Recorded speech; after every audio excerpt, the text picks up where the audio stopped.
Okay, so good afternoon, ladies and gentlemen.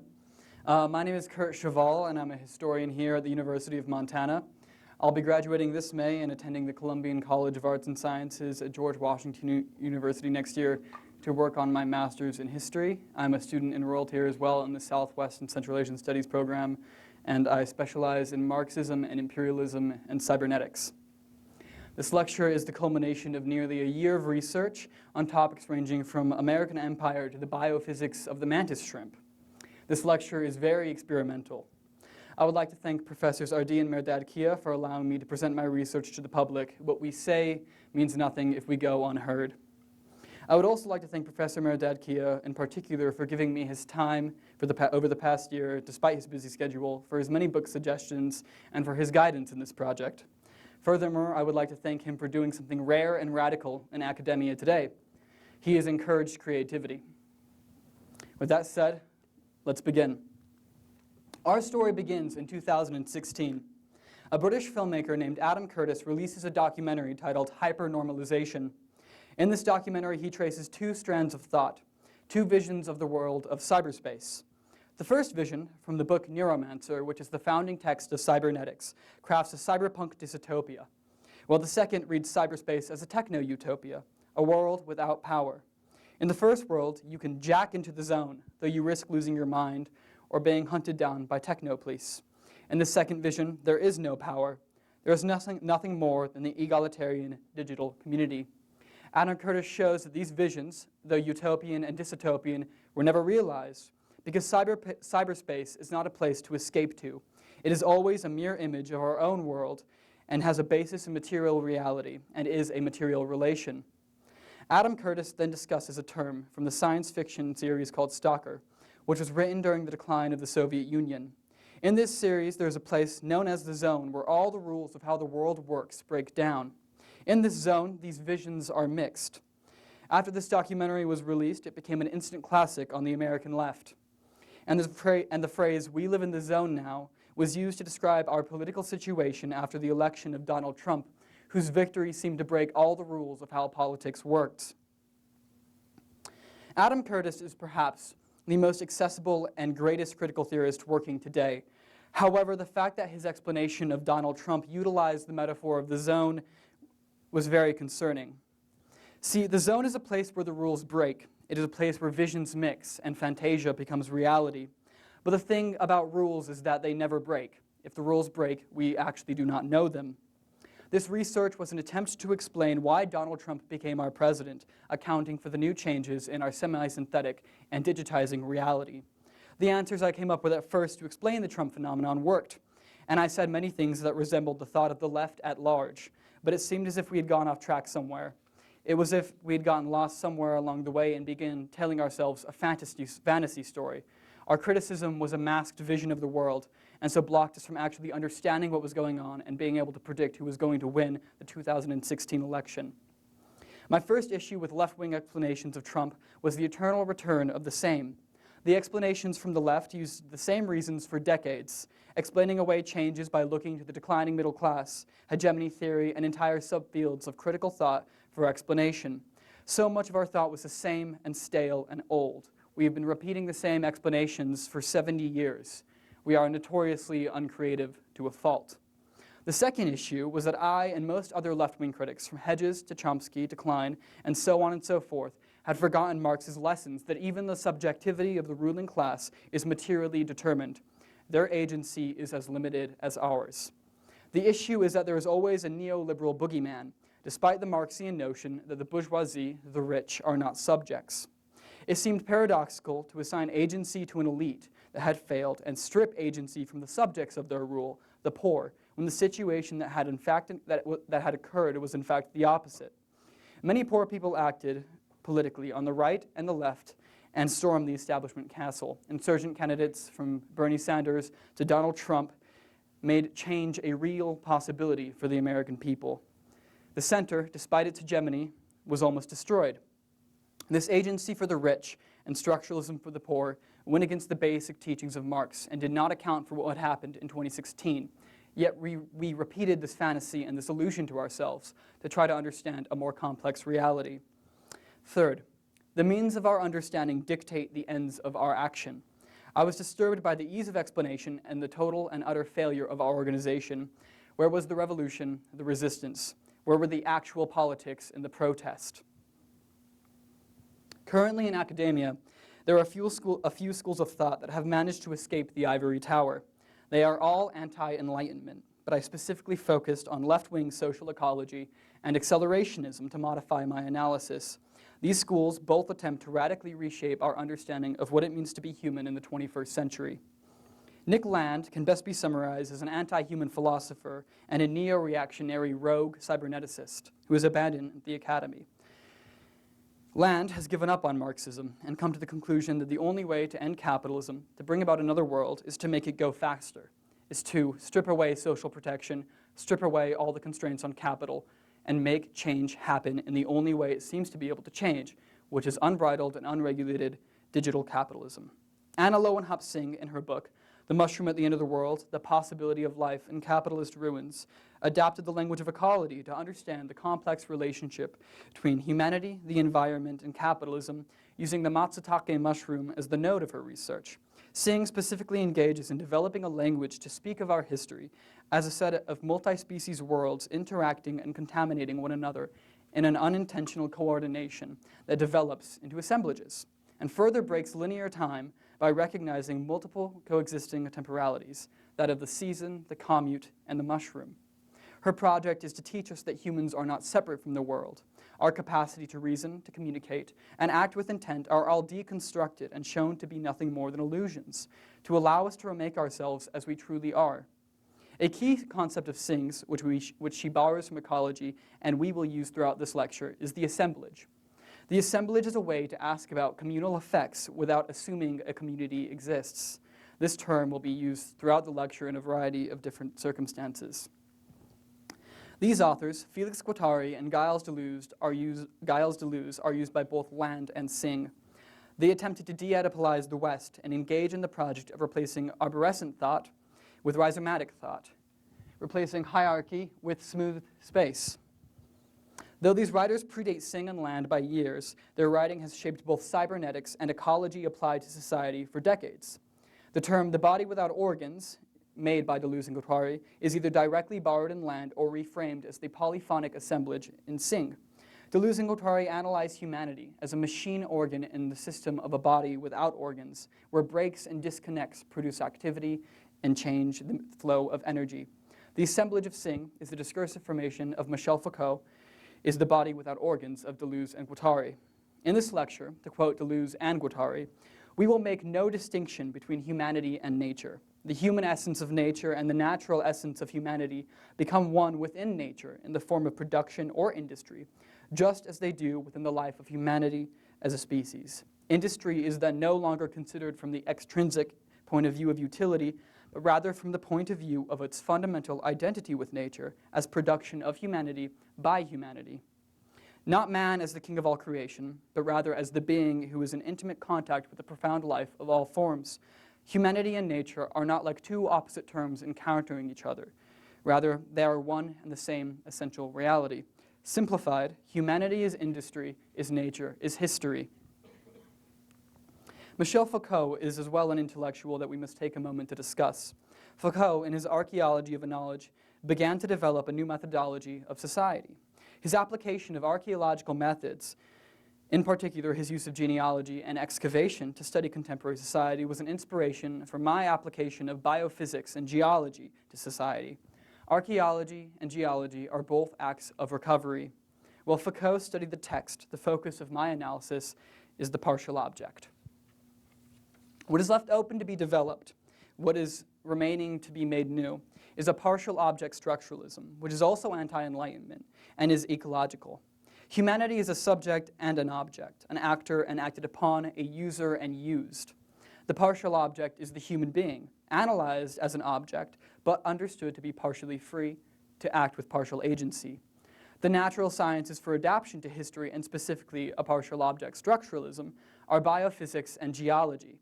The former allows the study of the species being as a partial object with machinic, social, and psychological relations, while the latter is a deductive science. It cannot witness what it studies. More significantly, geology is a term-rich discipline, and much of its language is easily and readily adapted to the study of cybernetics.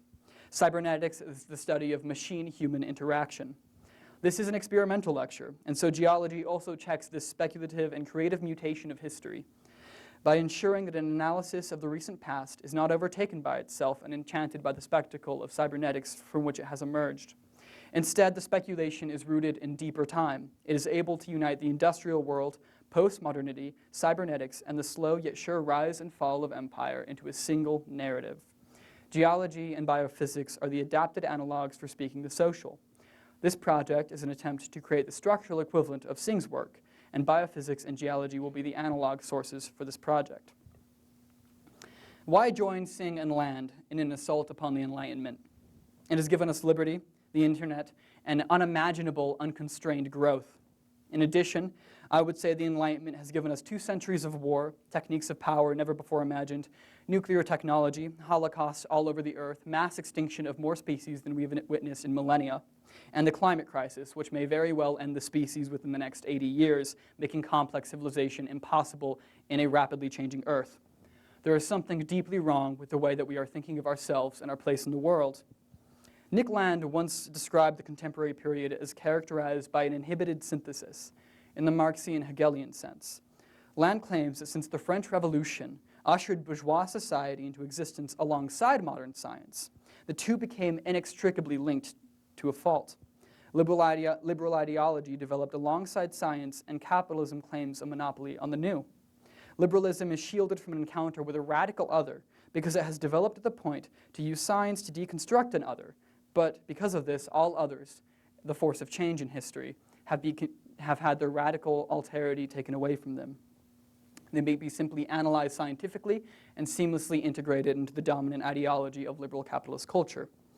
Liberal ideology has an unshakable faith in progress, empiricism, and reason, yet it is, after all, just another ideology. If there is to be a large-scale change, the only realistic option, if Land is right, is to produce a radical alterity that has the capacity to counter the liberal monopoly on science and the new. A left-wing assault on the fringes of academia against the Enlightenment is underway to create new ideas of human freedom and liberty, not rooted in a 2 centuries-old body of discourse and theory, or in any language of liberalism. The task is to build a new way of conceiving of ourselves in space and time. It is just to describe the human experience in a way that displaces all the traditional ideas of what it means to be human, and takes science, technology, and the new cybernetic society away from the monopoly of the corporation and the state. The task is to realize that if we continue on the path we are on now, there will be nothing left but an Apple iStore upon a heap of cinder. Before we get to the shrimps and tectonics, I would like to introduce 2 ideas. In this lecture, I will use the formulation blank is blank is blank. I call this mutability. The first use is the assemblage of Singh is the discursive formation of Foucault, is the body without organs of Deleuze and Guattari. The second use has been the idea that humanity is industry, is nature, is history. The mutability of concepts is not meant to point to a perfect sameness, but a common meaning and process these terms point to. As well, mutability allows us to bridge methodologies and synthesize multiple visions of the world. Second, none of this is metaphor. Metaphor implies a difference that does not exist. I am not saying that culture is like sediment, but that culture undergoes sedimentary mechanical processes. In this lecture, we will make no distinction between humanity and nature or industry and history.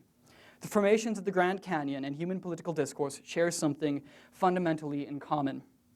Is it really that strange to claim that our physical social processes mimic the natural world? I do not think so. None of this is metaphor. It is analog. The definition of analog in this lecture is an organ which has a similar purpose to another, despite different origins. Example 1, the applied analog of the mantis shrimp. The mantis shrimp is a biological wonder. There are 2 varieties, spearers and smashers. While both are impressive, the second, the smashing mantis shrimp, is a marvel. The smashing mantis shrimp's hammer moves so fast that new definitions of speed had to be developed to describe it. It is not fast, it is ultra fast. To give you an idea, the mantis shrimp moves so fast that when the hammer strikes, it moves faster than a bullet. Water boils and moves out of the way, and light is generated by the impact. Muscle alone is not enough to account for the hammer's acceleration to this velocity. Cutting-edge research in biophysics has shown that the mantis shrimp actually uses a biological spring system akin to a crossbow or a bow and arrow to store energy. More energy is expended in the spring than it takes to load it, though an incredible amount of energy is still necessary. The shrimp has evolved a natural system of power amplification. What if this is how power has begun to work in human society? I refer to this as a chain. There are many others besides this one. The state is any organ that attempts to shape human cognition or behavior. The sign is any image which can be read, and the subject is our partial object from before, but written as a subject to show that they are being acted upon and not acting. The state emanates signs that teach the subject how to be and how to act, and though some energy is required for this, the energy required to produce signs, images, and social texts, far more is created if the subject reads the signs and follows them. If the spring successfully loads, the state provides the input force and the subject stores the energy, rendered as human labor power. In Nationalism Reframed, Rogers Brubaker moved to develop a model of ethnicity that sees ethnicity as a moment. Ethnicity is seen as a latent category that is mobilized in specific events to accomplish specific ends. Ethnicity is a latent category. Though true, the analog of the spring is perhaps more useful for us to understand concepts such as ethnicity, nationalism, and gender, because it addresses what nationality, ethnicity, and gender, these categories floating in social space, are doing when they are not being mobilized. They are being loaded. The state is loading the spring, and in specific events, we have the capacity to release this energy. The state's power is amplified by the subject. Though we are using the example of ethnicity and gender and nationalism, any categories that you can think of, any imagined communities work in this model. The obvious question to ask is, who is doing this? Who is loading the spring? My response is that if the mantis shrimp can evolve a complex and powerful spring system naturally, without intent, perhaps this chain of state-signed subject is a naturally evolved relationship amongst humans, and this spring is composed of human cognition and behavior, but can exist in virtually all social relationships. It has not been made, it has evolved without intent. Part of what we are is utterly and completely beyond our control. That said, governments, patriarchies, and bosses can learn to use these natural chains to their own advantage, institutionalizing them and creating categories to shape human behavior and manipulate energy and so labor power. Before I move on to the applied social political example, I must introduce another word into our vocabulary, the social tectonic. A social tectonic is a group of individuals organized and related to one another by a specific, time-bound deployment of these chains. A class, a nation, and a union are all examples of these social tectonics. The term tectonic is used because although these chains are hardly ever spoken or recognized, they constantly shape us in defining ways and cannot be seen. They are an analog to the way that plate tectonics gives a surface its shape, but is hardly ever witnessed at the actual surface. Only the consequence can be witnessed. To apply this to politics, let us compare Donald Trump and Hillary Clinton's campaigns. Trump was primarily at war with another image, that of Clinton. It was not necessary for him to assure his own honesty. He presented as a sign that could be read of a variety of ways, and used this to fight a sign that he ceaselessly defined Clinton as. I would characterize Trump's campaign as relying on a discipline chain of the subject, as it was primarily oriented towards assaulting another sign. The reaction of the liberal base to Clinton's loss is revealing. Her loss was attributed to much, but the most common themes were betrayal and being a traitor. The liberal gaze was turned to the internal life of the subject. The liberal gaze sought to root out traitors who voted for Trump or were tricked by Russian interference. Or the liberals claimed that one was secretly sexist or white supremacist, or lacked loyalty to the party, or to Clinton, or questioned their personal dedication to the neoliberal form of the feminist project. I would characterize Trump's campaign as using a discipline technique, oriented towards shaping behavior against another sign. The liberals used a technique of repression. This is characterized by an attempt to protect cognitively inscribed rules, such as norms of behavior, social propriety, and personal virtue. This failed because our nation's economic and political crimes, here and abroad, strip claims of moral authority of all value. From Abu Ghraib to the cataclysmic destruction of Libya by Barack Obama to the failure of liberals to reform the American economy following 2008, liberals have failed time and time again to follow their word. The repression system displaces social problems onto individual weakness. Upon this foundation, the Democratic Party stands. Repression demands the moral purity of the state, because a morally impure state cannot shame people into submission. It cannot protect the norms. It cannot protect the social propriety. Trump won not because he presented an honest image, but because his chain could not be attacked by personal assaults. It was not necessary for his supporters to read him as honest, but for them to read Hillary as not trustworthy while she said she was. There is nothing more illusory in performance than the illusion of the unperformed. In a reality which is primarily digital, and so semi-synthetic and post-organic, a sign that acknowledges it is a sign is more trustworthy than a sign that claims it is real. The sign that is a sign is less easily attacked and only requires behavior to be shaped, not belief. These different techniques of power, these social tectonics, clashed, and one subducted the other. Let's continue this idea of subduction. There is a short story to be told on the left about what is happening in the world today. It goes like this. A group of economists, known as the Chicago Boys, formed in the late 60s and early 70s. They believed that the market is entirely self-regulating and should be given total control over society. Government should exist to protect private property, and taxation should be minimal. There should be no social programs or public enterprise or control over industry. In the 80s, Margaret Thatcher and Ronald Reagan began instituting this vision of the world as new economic policy and has continued ever since. The Democratic Party was slightly beholden to the unions, but after the fall of the Soviet Union and the supposed triumph of capitalism, the Democrats, under the leadership of Bill Clinton, abandoned the unions, the working class, and any kind of social welfare and compromised with the market. Thus, they became wholly neoliberal. I will tell you the story again differently. Following the Enlightenment, the state tectonic of democratic capitalism begins spreading across the earth spottedly in forms of nation-states. Two of the most powerful states, the United States and the UK, seek more control and power following decolonization to protect their business interests and fledgling unofficial empires. The state tectonic of democratic capitalism is mimicked in Russia and China in 1991 and 1978, respectively, following the failure of the Soviets and the communists to build communism. Radical free marketers encouraged in the United States have envisioned a future and pushed to create a neoliberal society. The state tectonic of the West begins to be subducted by the capitalist tectonic in the West. By the time Russia and China and all their client states have opened to the West, the dominant form of capitalism they are absorbed into is a capitalism that had almost completely subducted the state tectonic in the nations they are forced to mimic. This subduction continues, and as the state is broken down, it becomes reused by the capitalist as an instrument of rule.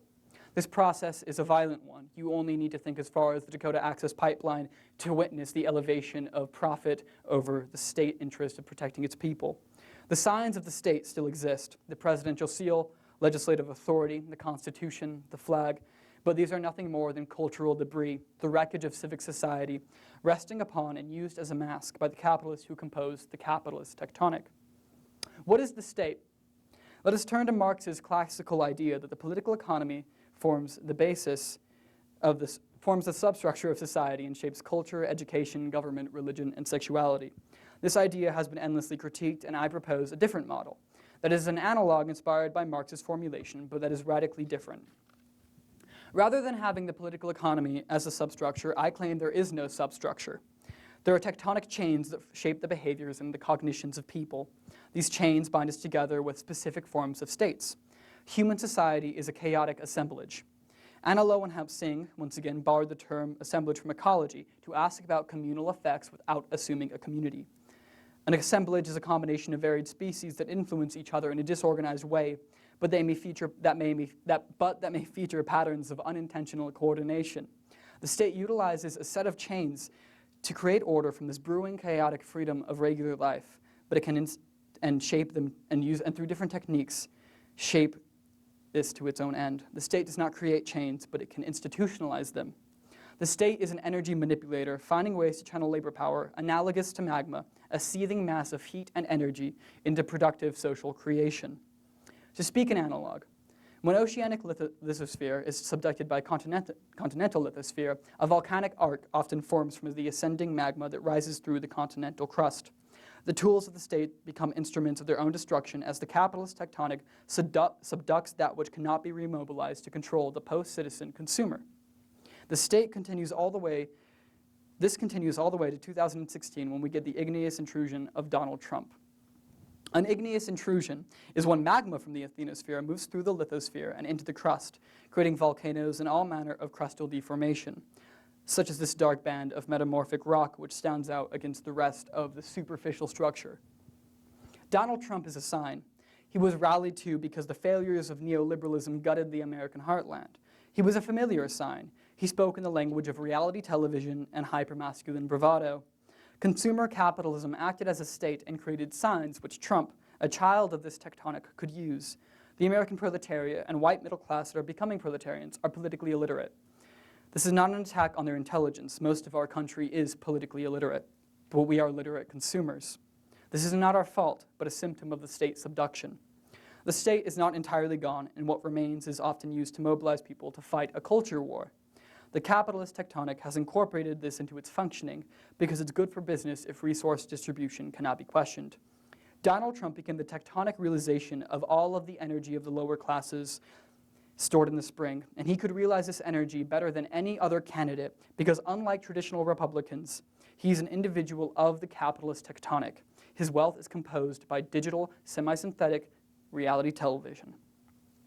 He intruded the state as magma intrudes the surface, and his election destroyed the last vestiges of a real political life in the United States by realizing consumer activity as politics in a way that has never been done before. Let us consider again Trump as an igneous intrusion. When magma rises to the surface, it often displaces sediment deposits, shaping and lifting them up. The cultural appearances Trump has had at the White House are evidence of this. Strange formations at the level of discourse have appeared, from the alt-right to the recent issues with Diamond and Silk and the Facebook Senate hearings. Cultural formations which would otherwise sink to less visible aspects of areas of discourse are elevated with his ascent, as some sediment bands that would not otherwise be witnessed are elevated with the ascent of magma. Since the Trump phenomenon is composed of people outside of the traditional media elite, the cultural formation existing beforehand resists this intrusion, and a struggle for hegemony rendered digitally ensues. Our role in this is a mutable one. Our data is consumed as spectacle and is bought and sold as a commodity, and all may be read as politics. We are spectacle data commodity texts. We are the post-organic body, the profile, that is as politically real, if not more politically real, than our status as a citizen. A famous line in the Communist Manifesto is, "All that is solid melts into air." At the time Marx and Engels wrote the manifesto, atomic theory was already being postulated, and early physicists were discovering the differences between solids, liquids, and gases. But many people still believed that light and air behaved as a sort of liquid. If we rephrase this quote as "all that is solid melts into liquid," you will understand my following argument, and we may better understand Marx. Consider your smartphone or a tablet or even this screen. In cybernetics, we refer to the digital surface as a liquid surface because of its capacity to flow, to shift, to change, and its necessary containment. Each and every single one of us probably uses a digital liquid surface in our day-to-day life, and digital screens are becoming our primary form of communication in the United States. During earthquakes, when waves disturb sediment, water in the pore spaces between rock is let loose and suspends the sedimentary material. We call this quicksand. The soil flows as a liquid and destroys the structure. This process is called liquefaction. This is an analog to what I argue is happening in society. Digital technology is a liquid surface. Our relations to one another destabilize the old structure of society by substituting face-to-face relations with digital and liquid ones. The difference between this and liquefaction is that the liquidation of structure is a permanent and sustained condition. All that is solid melts into liquid. This better matches Marx's analysis of society as a constant revolutionizing of production, an uninterrupted disturbance of social conditions. Everlasting uncertainty and agitation distinguish the bourgeois epoch from all earlier ones. What has happened is that our social relations, our systems of signs, have become partly automated, digitized, and liquefied. Our online data is also mutable. The data is a spectacle, is a commodity, is a text. In the zone, in this cyborg society, all that was once solid, once it has undergone liquefaction through digital integration, becomes unfixed and unfrozen, but cannot ossify and form something new. This connects to Land's inhibited synthesis, as our encounter with an other, even if it is radically different from us, is disrupted through the liquefaction of civic society. We cannot act because we no longer have a firm foundation of social relations to stand upon, except those that are not digital or simulated. The revolution literally cannot be televised, to quote Ferron. You may have noticed that despite this being a Southwest and Central Asian Studies conference, I have refrained so far from actually discussing the Middle East. We will analyze this region through its role in American imperialism and use this to better understand what our empire is and what our role in the world is. Make no mistake, this is all connected, and thank you all for bearing with me so far. But before we can move to a unification of each of these points, before we can construct the machine, there is another example of applied analog that must be discussed. The applied analog in this situation is the heat sink. A heat sink is a passive heat exchanger that transfers the heat generated by an electronic or mechanical device to a fluid medium. It is a site to deposit excess energy to export heat to. In every empire, there is a metropole and a periphery. Alfred W. McCoy has argued that these two regions are the key control points of the American empire. I take issue with this and his map and his argument because it entirely overlooks the unique role the American empire has designed for nations in Central and Southwest Asia. This role will not be analyzed in terms of rhetoric, but once again, structurally. The American empire uses Southeast Asia and Western Europe as periphery control zones, sites to extract capital. Though it should be stated that I do not mean to reduce any of these regions and these nations to their existence as nothing more than imperial puppets and subjects. They are more than this, though they often can be puppets and subjects, if we simply consider how Britain and France this last Friday stepped into line to support the illegal bombing of Damascus. In addition to a periphery, an empire needs a vent that allows it to release excess tension developed domestically. This is an old idea with new language. Bill Clinton used a bombing in Iraq to distract the public during the Monica Lewinsky scandal, and the two-party system often uses foreign issues abroad to silence dissent at home or change the national conversation. I am arguing that this is not a personal failing of the executive or the bourgeoisie, but this is a structurally stable and integral aspect of our empire that serves a vital purpose. The Middle East is as well a theater. The energy we expend in the Middle East, though through cruise missile strikes, troop deployments, military, industrial, economic activity, is immutable. Because in our current historical and cultural moment, the commodity is the spectacle, is the data, is the text. The Middle East is a theater for domestic national strength. The engine is the extraction of surplus value. This region of the world in the United States receives more media attention than any other. We maintain this region's special role through the funneling of weapons and financial support to violent regimes in the region. As long as the violence continues, our capacity to use violence as theater continues. The missile strikes in Damascus about a week ago must be understood as a theatrical performance.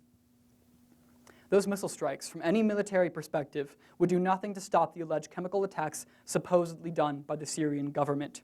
There's no logical or rational military reason to have done these strikes, but there is a value in these bombings as political spectacle, as a post-organic theatrical performance centered around the production of death. The bombing was necessary for 30 seconds of CNN footage and positive press coverage. As well, was structurally useful because the permanent war economy, if boosted, can simulate economic growth.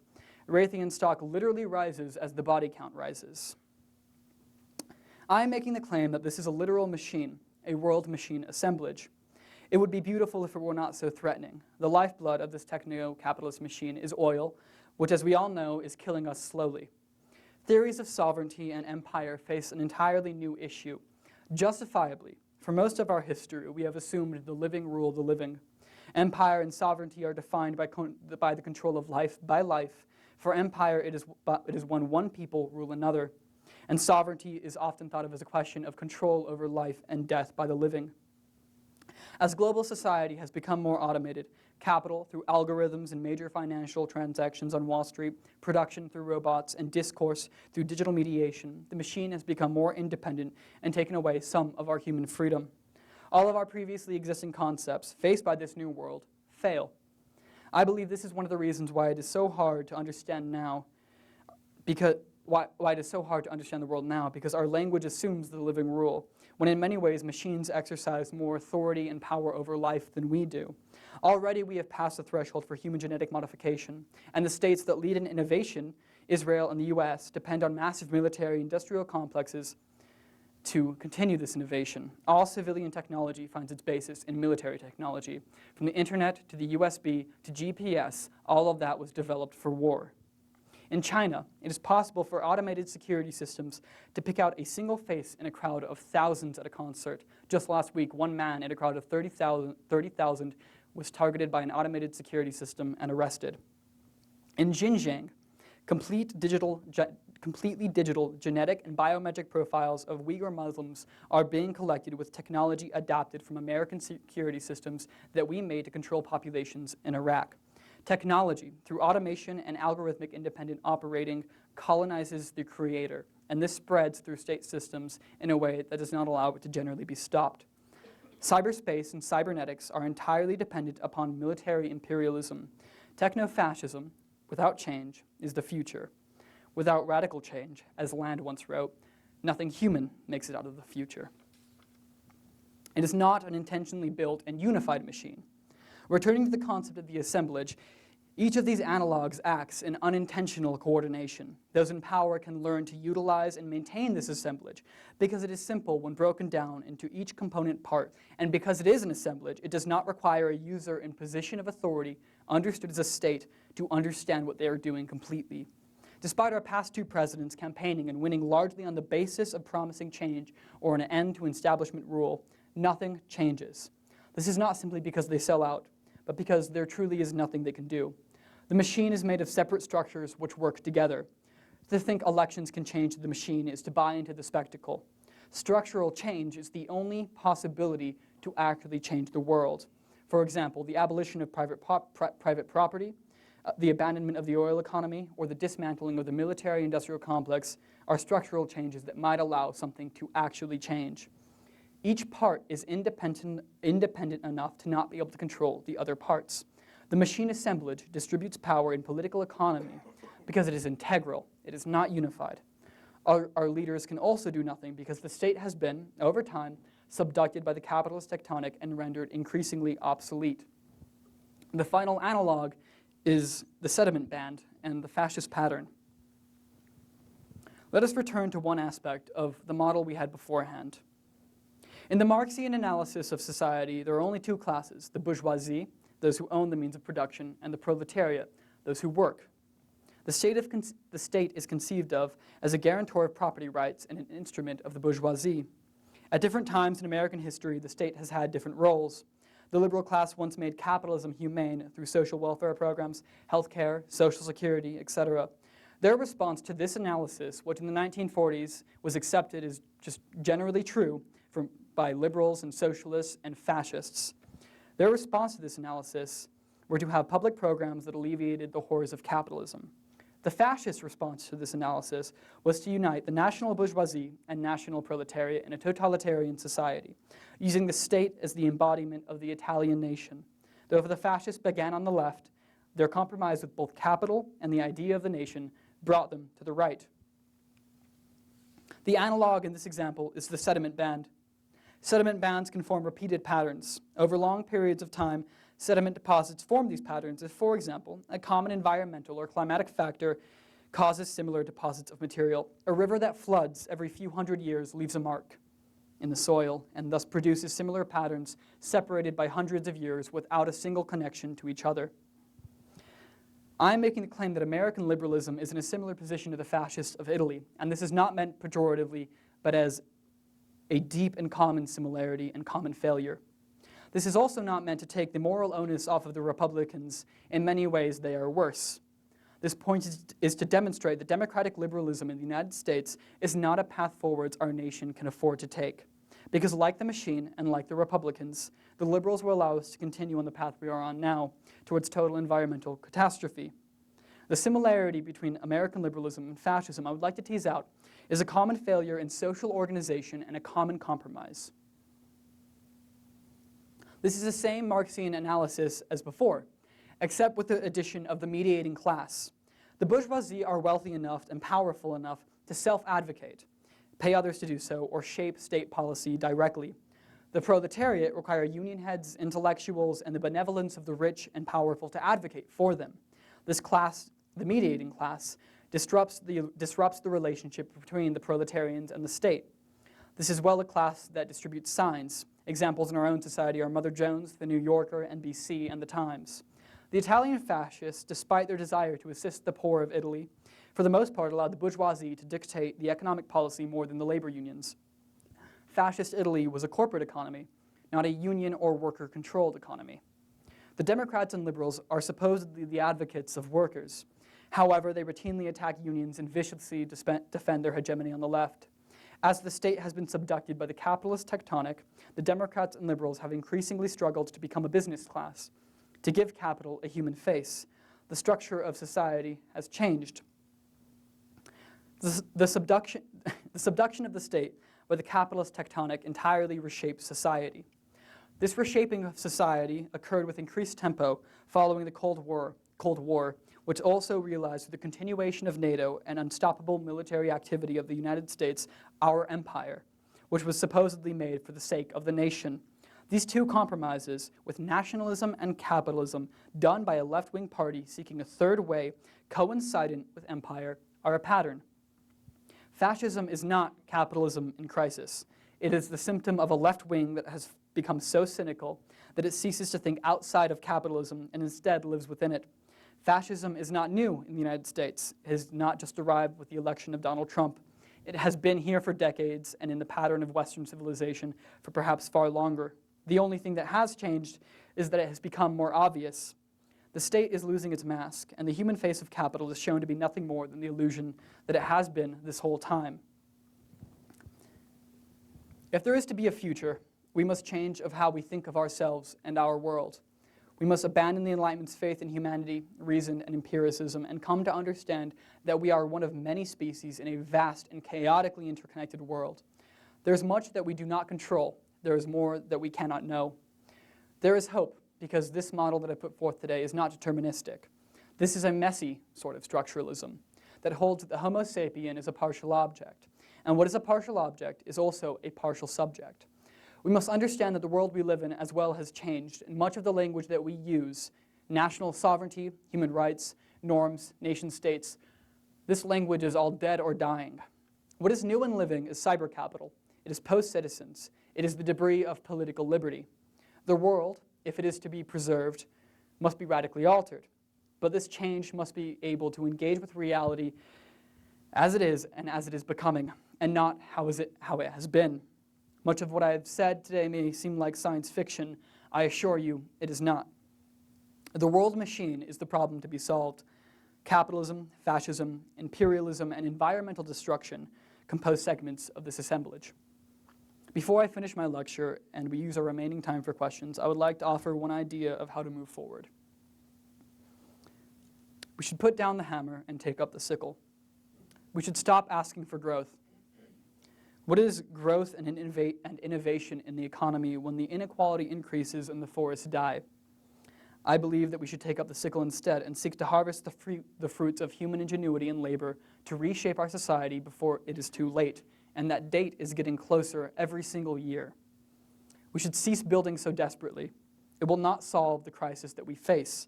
In fact, it is the crisis. The task is to learn to integrate our world into the world of the ocean and the mantis shrimp and tectonic. We must recognize our limits, that our reason and rationality and our knowledge are nowhere near absolute, and if we have a misplaced faith in them, will bring us to an absolute destruction. We must learn that what it means to be human is not much, and what remains is up to us, despite the structure and the monumental weight of the past bearing down upon us. We must find a place in the ruins of all that we have allowed capitalism, war, the Enlightenment, and empire to destroy. We are humanity among the wreckage of modernity. The climate crisis presents a unique opportunity. For the first time in history, we can predict one of the greatest problems we will face. We still have the time to act, to reorganize and reform humanity upon a new foundation, but time is running out. Even the most radical estimates of climate scientists from MIT are laced with a tinge of fear because they are becoming afraid of what is actually happening. If we are to survive, we must learn that the solutions that will assist us will not come from the world that has brought us to ruin. Electric cars are not enough. Elon Musk is not a savior. Green advertising and different forms of plastics technology will also not assist us. In the story I've told you all today, I have tried to encourage and develop a new way of understanding ourselves and our world. In the intellectual canyons, crevices, and sediment deposits I have tried to take you through, I have hoped that I have shown you a new way to look at things. I hope that these analogs will help us displace the lies that we tell ourselves and come to see what the world really is. Theodor Adorno, a Jewish communist writing during World War II, in his book Minima Moralia, Reflections from Damaged Life, wrote that the only philosophy that can be responsibly practiced in the face of despair is the attempt to contemplate all things as they would appear from the standpoint of redemption. Perspectives must be fashioned that displace and estrange the world, that reveal it to be, with its rifts and its crevices, as inhuman and distorted as it will appear one day in the messianic light. The question of the possibility of this redemption of society, next to the demand placed on thought to envision an alternative world, is almost entirely inconsequential. Thank you.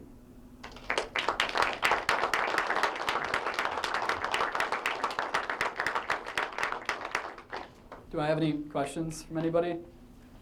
Professor Drake? Curtis, thank you for this fascinating and intellectually rich presentation. You raised many questions. I'd like to restrict myself to one. Concerning the point you made, with which I entirely agree, about the comparability. Can you have a microphone? Oh, can you hear me back there? No. Oh. There's Well, a mic over there. Is there a microphone? Oh. Yeah, right in front of you. Oh, yeah, sorry. Mike, can you hear me? No. No. Sorry. Is it on? Turn it up.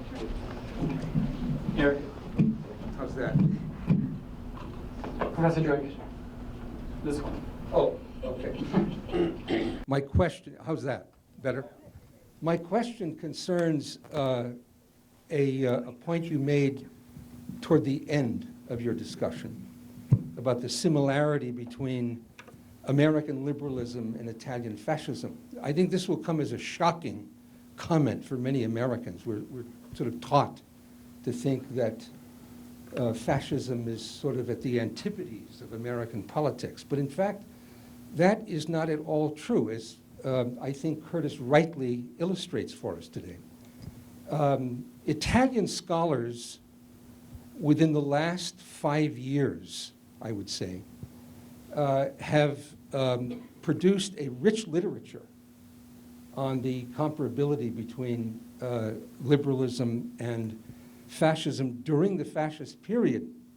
In fact, the relationship between FDR and Benito Mussolini was a very close and friendly one, right up until the Ethiopian War of 1935-1936. But for several years, this relationship was very close on the grounds, as Italian scholars are showing just by revealing the correspondence between Mussolini and FDR, on the grounds that what Mussolini had done beginning in 1922, beginning with the creation of the corporate state, FDR essentially was doing with the New Deal, that there are parallels of extraordinary similarity there. The correspondence between FDR and Mussolini was one of benevolent friendship. Professor Drake, the microphone. Right? Oh, Oh. great. I thought my voice would carry, but evidently not. So I was fascinated by your comment, and as I say, I agree with it completely. The only contribution I would make, perhaps, is to supply you with some references to the Italian literature that is coming out. This literature has made no impact whatsoever in the United States. I've seen no reviews of it, no mentions of it. But in Italy, it's big news. There have been 3 or 4 big books that will document your point and support you completely, as I do. Thank you so much. Thank you. Oh, yes. Thank you.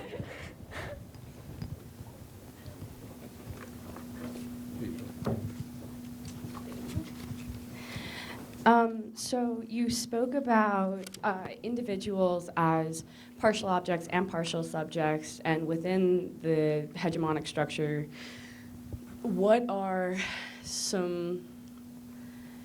So You talked about the mantis shrimp and how it is a naturally evolving spring mechanism, as natural as has evolved our own spring mechanism, in which we exist in a capitalistic society, which takes advantage of us, which then further pollutes our environment.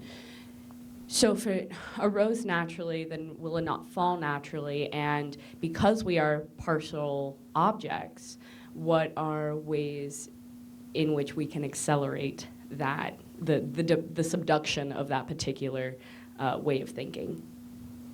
That's a good question. I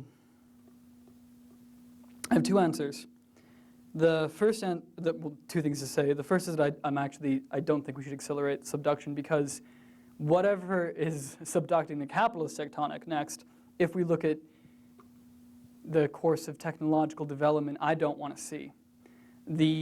Like I said, all of our technology that makes our life so great is built upon a fascistic techno-fascism, a techno-corporatism that is based off of military-industrial complex. 2/3 of innovation done in the world is done in apartheid states or states that were recently apartheid states. And that's not a coincidence. That's because technology is developed as an instrument, I claim, primarily as an instrument of control. And so I personally think that accelerating the subduction of the capitalist tectonic by whatever is next is not something that we can afford to do, because, and this is even a really radical idea, if you look at the arguments that people in Silicon Valley make for social health welfare programs like universal basic income, if you look at what the next generation of global techno-corporatists want, they're trying to envision a world that changes as little as possible and maintains their rule despite the radical environmental changes. They're supporting UBI because it is a way to maintain us as consumers and not change the fundamental structure of capitalism. So I don't personally support accelerationism. I think that what we can do is the thing that people who have wanted to change society have only ever been able to do, and that is politically organize. It is to join the Democratic Socialists of America, the Communist Party, the IWW, the Workers' World Party, political organizations that are fighting to realize change. And then while we have the time, before it is too late, fight and organize in the streets to create a real left-wing alternative and try to seize political power before it becomes too late to actually generate a change. If I may ask a follow-up question, and is that not the newer plate, the newer tectonic plate that will be doing the subducting? The way you spoke about it makes it seem as though, to me, that the plate that you see is the subducting, or rather is the plate that is doing the subducting, is actually one of more technological advance, which sounds actually quite similar to the one which is being currently subducted. Similar but worse, which is a weird way to put it, but I'm not sure that I understand the question. Sorry. Never mind that. Yeah. Anybody else? Michelle? Yes, thank you very much for your presentation, which at times is brilliant. You are doing what the university should be doing. That is to say, bridging this artificial and obsolete separation between the supposed two sides of the brain, the science and the humanities. And I like what you do with postmodern theory. But my question is, I think you are caught in a contradiction, a loop, which some critics, and Slavoj Žižek, for instance, have addressed to Deleuze. Deleuze and Guattari, who can be described, although they are informed by, they're anti-humanists, saying that humanism, the subject, are a reaction, they are obsolete they are part of the problem. Some critics have said, I think rightfully, that Deleuze and Guattari and deteriorization, body without organs, are in fact a theory of capitalism, a kind of glorification of is what capitalism is doing. Or you spoke about the liquidity. Capital is liquid energy, which, by the way, is very similar to what Freud called libido, which has a hydraulic dimension. And anyway, so how are you going to get out of the loop when capital is subversive of everything. It even subverts itself. So that means there'll be no the subduction. The subduction capitalism will subduct itself into whatever. There'll be artificial intelligence, robotics, in 50s, manipulation of genes. You can, as you know. So where you have to reintroduce a subject, a certain humanity. And what Zizek said, it's not the Enlightenment the price, that the Enlightenment didn't go far enough. So that's why I would disagree with you. Otherwise, you're going to, if you let go of the hammer and keep your sickle, the system, which is, as you said very well, is a system of science, circulation of science. You cannot cut science with the scythe. It's impossible. So how you get out of this conundrum, right? Because the system, capitalism, will literally doesn't need people. Ultimately, in the future, robots will do production. There'll be no human intervention. You have algorithms, cybernetics. It will be a kind of enormous, energetic machine which will displace nature, or playing God if you believe in God, right? So where does that leave the individual? So you have to reintroduce agency, a certain form of gender, where you keep the incest taboo. You see what I mean? Otherwise, you're going to be caught in the system, and you'll be science, pure science. Absolutely. If I could respond to that, there's a lot there. But I guess what I would say is that I agree with you. Deleuze and Guattari, at a point in Capitalism and Schizophrenia, start writing about capital in a non-negative way, because they decided that de-Oedipalization of the West was not necessarily an anti-capitalist project. And to the reintroduction of agency, I have left open in this the ability of people to be agents, and I believe strongly in that. It is a partial object sort of structuralism. I'm not making a deterministic model. But the reason why I took the structuralist approach and decided to take a pseudo-deterministic model is because I just think that's a flat description of a reality. And I think that is true. And I think that putting down the hammer is utterly necessary. Because if we're going to truly circumvent the capitalist monopoly on the new, we cannot do it by trying to produce something new. I think that will be subverted. I think that the only real hope is to take Adorno's position and stand against the Enlightenment, stand against growth. And although it seems like a neo-reactionary position, to argue for technological integration of agrarian communalism as a more logical alternative. But that is a utopian vision. So what you're saying is trying to use capitalism against itself by taking technology in order to save a human. Save whatever is left, yes, but using capitalism against itself by saying, look at by pointing to the radical development and innovation in our society, and recasting that not as greatness, or not putting it upon the genius of Steve Jobs, but pointing out that it is rooted in military-industrial complexes, in imperialism, and the capacity to innovate and to create new ideas has nothing to do with capitalism. It is entirely dependent upon a material relation in the political economy, and that material relation condemns us as individuals participating in massive global slavery and imperialist war.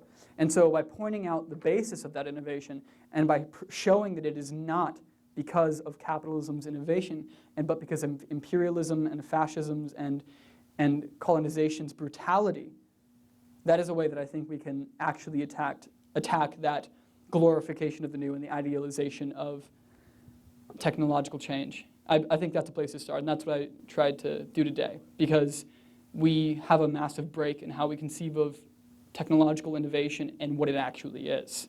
Yeah. Any other questions? Anybody?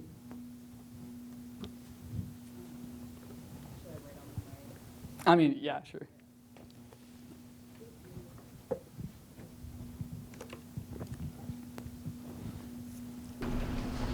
So you mentioned post-citizens and cyber capital, and I was kind of wondering, like, how about those terms and what it would look like for the post-citizen, and like how they would interact with cyber capital.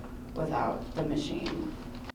So I think that I think that there's ways to recreate citizenship and to possibly reform capital into a non-cybernetic version. But the reason why I use the term post-citizen is because our citizenship in the United States and our ability to vote, all of that generally changes nothing. The entire apparatus of our state, legislative government, electoral representation, that has been co-opted by capitalists, by the state tectonic, and the Democrats and Republicans both do this. And so I think that if there is going to be a way to use citizenship to fight the machine or take it out of the machine, it would require a new constitution built for the 21st century that can actually talk about things such as technology and its role in electoral politics. It would have to have public funding for electoral campaigns in a way, because that's the only way to really combat the privatization of electoral competition.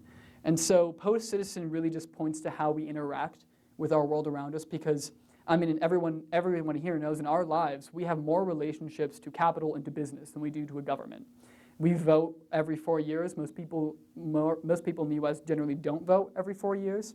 And so that quality as a citizen has essentially become unimportant. What is significant and what gives us value in the system is our digital profile. Every single one of us in this room is worth $300 to $500 to Google. And that's why we matter in politics. And that's why we witness so much advertising and whatnot, because it's a massive moneymaker, but it's the only way to mobilize what is left over of electoral democracy. And that is the legitimation of capitalist government masked as electoral government.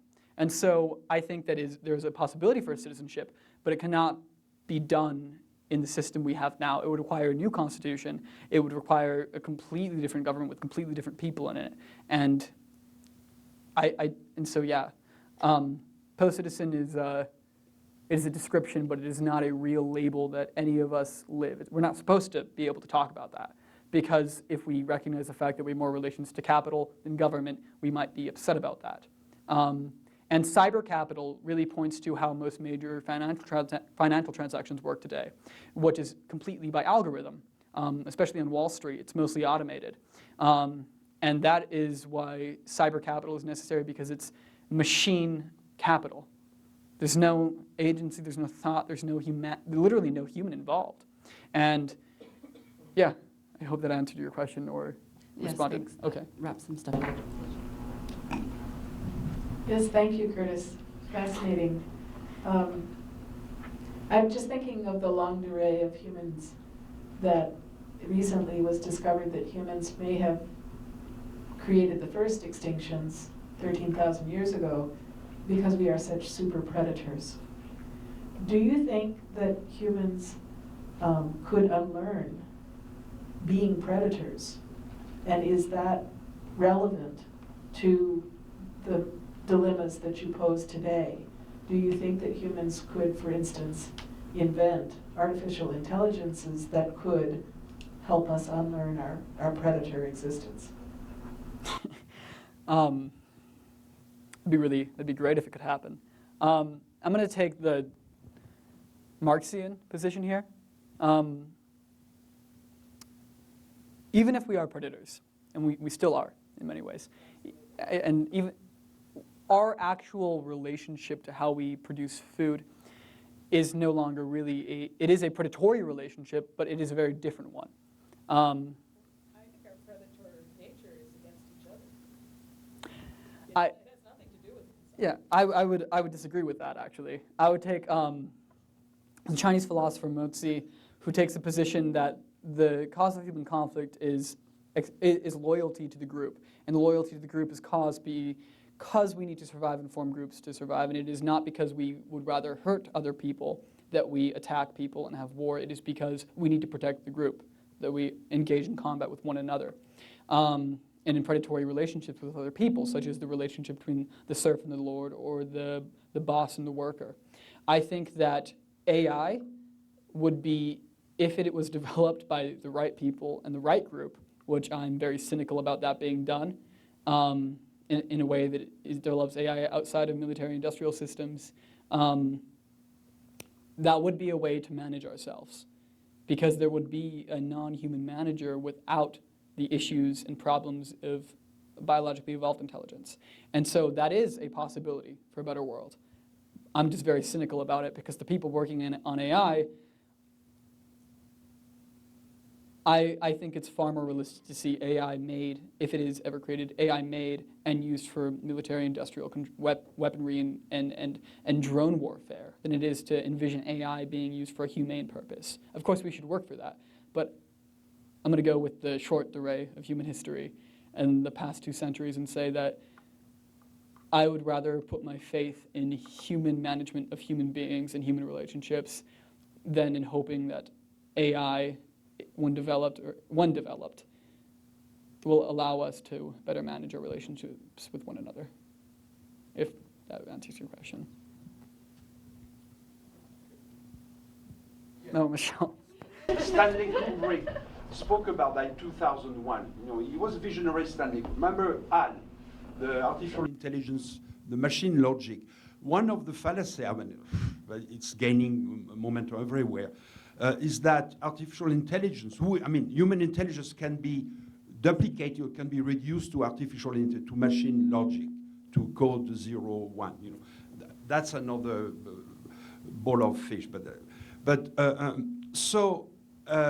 Because for machine intelligence, for machine logic, we are an organic exception which needs to be evacuated. But as part of your approach, remind me of the Situationists, I'm sure you are familiar, where geography, geology, zeitgeist, and environment plays a little role, like Guy Debord. You know, you're familiar with the Situationists, no? There's a lot of similarities. I don't know. You were influenced by them. No, in this research, I mostly went to Nick Land and Owen Hop Singh and the Toulouse. Huh? Yeah, I generally avoid the Situationists. I have a passion for weird French post-structuralism. Yeah.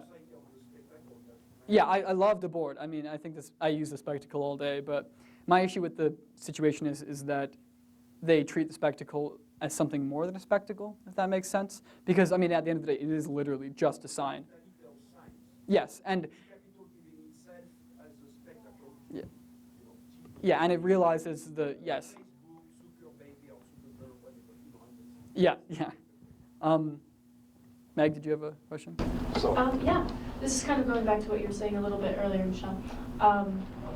You were talking about the cycles that we keep catching ourselves into of capitalism and liquidation, essentially, as you put it. And I'm not sure it's a question, more of like a comment of me kind of synthesizing everything. But I would say that rather than being a cycle, it's more of a spiral, that it does have a direction, whether that's up or down or sideways, that it does have a direction, and that we don't necessarily see that direction. At least, I would say that we're at least aware that there is a negative possible direction, very negative possible direction, but that the influence of capitalism and the subduction of capitalism is in fact part of the spring, and that our direction is towards the spring, and that the energy will release at some point in one way or another, but that maybe we have some influence over which direction that spring loads and the energy goes towards. Okay, well, hopefully is my response to that. But it's also 4 o'clock and we've got to end it, so thank you all for coming today and listening to me. I appreciate it. Thank you so much. Well, that concludes our conference. I had a suggestion that we just continue this since we are talking about the democracy. The last person leaving the room is the winner. But no, I'm changing my mind.